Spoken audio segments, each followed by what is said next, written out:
আমাদের দেশের মাদকের সবচেয়ে বড় চালান সোনার বাড়ির আশেপাশ দিয়া। তো দর্শক, মাদকের একটি বড় চালান আসে স্বরাষ্ট্রমন্ত্রী সালাউদ্দিন সাহেবের বাড়ির আশেপাশ দিয়ে।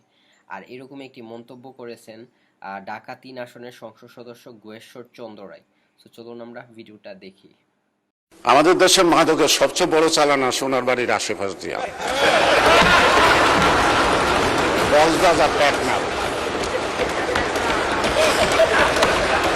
আগে শুনতাম বধু, এখন তো বধু নাই, বধু তো বধ হয়ে গেছে গা। এখনকার ওইখানকার দায়িত্বটা কে নিছে? বাড়ির আশেপাশের লোক। স্বরাষ্ট্রমন্ত্রী তো চেনার কথা। এতদিন ওই দিক দিয়ে মাদক আসা বন্ধ হতে উচিত ছিল। আইন দেওয়া কোনো কিছু হয় না। আইন কার্যকরী করার জন্য সাহস লাগে, সৎ সাহস লাগে, ইচ্ছা লাগে। সুতরাং আমাদের একটা বড় চ্যালেঞ্জ এখন বাংলাদেশে মাদক আসক্ত।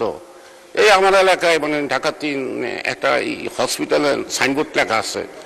আমাদের মাননীয় সাবেক মন্ত্রী মোশাররফ ভাই, তার নাম লেখা আছে, এখানে উদ্বোধন করছেন এবং আমানুল্লাহ সাহেব উপস্থিত ছিলেন। একটা স্টোন আছে, 10 শয্যা বিশিষ্ট একটা হসপিটাল, পুরা মাদকে আক্রান্ত।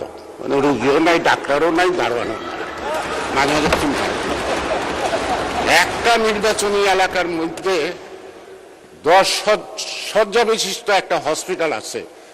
কি গর্ব আমাদের, কি অহংকার! আমরা কত আগাচ্ছি, কত কিছু করে ফেলেছি দেশের জন্য। যেখানে আদমশুমারি অনুযায়ী লোক সংখ্যা হল 6 লক্ষ, 6.5 লক্ষ, কিন্তু বেসরকারিভাবে 15 লক্ষ লোকের উপরে বসবাস একটি আসনে, ঢাকা 3-এ। সেখানে একটা হসপিটাল আছে, তার মধ্যে মাদক আসক্ত। তা মাননীয় স্পিকার, আমার মনে আমার সব কথার মধ্যে সব দাবি হয়ে গেছে। এখন আমরা সাহসিকতার সাথে আমাদেরকে এগোতে হবে। দেশ স্বাধীন করতে যখন বিরোধিতার মধ্যে পড়ছিলাম, আপনিও পড়ছিলেন, সকল বিরোধিতাকে কাটিয়ে যখন দেশটা স্বাধীন করতে পারছি, আজকে বহুদিন পরে এই অর্জিত গণতান্ত্রিক সরকার এবং গণতান্ত্রিক এই পার্লামেন্ট আমার মনে হয় সকল বাধা বিপত্তিকে অতিক্রম করে, মোকাবেলা করে আমরা আমাদের লক্ষ্যে পৌঁছতে সক্ষম।